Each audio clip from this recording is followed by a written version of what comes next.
It's been a remarkable career, and you've been quite a pioneer along the way. First woman to be dean of the Harvard Law School, first woman Solicitor General of the United States.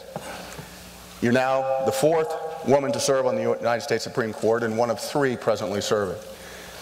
Along the way, what challenges have you faced as a woman, and what changes have you seen in the legal profession, if any, over that period of time? Well, I feel pretty lucky, that I haven't had to surmount all that many barriers or leap over all that many hurdles that were there because I was a woman. And I think that that's because of the time I came along, where a lot of the women who preceded me had done a lot of the hard work to make sure that women and men were evaluated equally and had the same opportunities as each other. And I think I see this all the time. As you say, I'm the fourth woman justice, and it's a little bit of a generational divide. Me and Justice Sotomayor, one generation, and Justice Ginsburg and Justice O'Connor, another.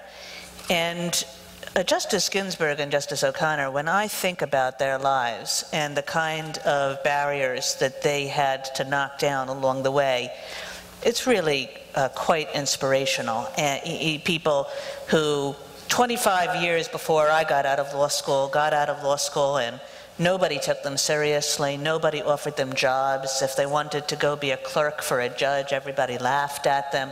If they wanted to go to a law firm, everybody said, well, why don't you be a secretary?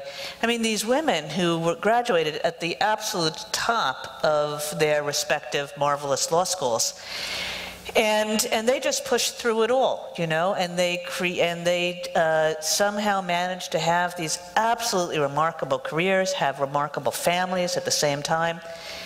And I think that women like that, did the hard work for women like me, coming 25 years later, where, certainly every woman knows that there are some difficulties that one confronts that a man might not have to, but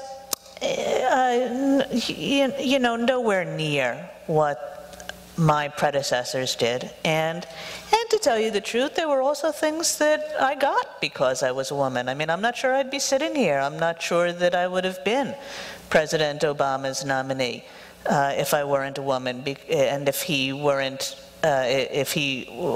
as committed as he was to ensuring that there was diversity on the Supreme Court. So,